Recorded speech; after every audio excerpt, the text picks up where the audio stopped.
बच्चों, इस वर्कशीट में हम लेटर्स को देखकर तस्वीर के साथ मैच करेंगे। जैसा कि ए है, ए से क्या होता है? एप्पल।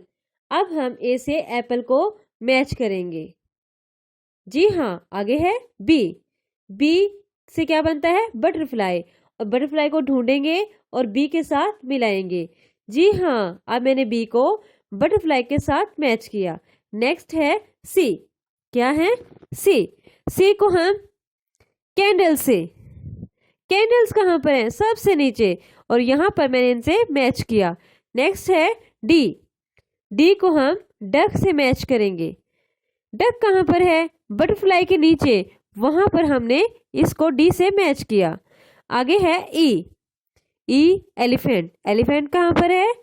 एप्पल के नीचे, ई फॉर एलिफेंट। और अब हमने इसको इसके साथ मिलाया।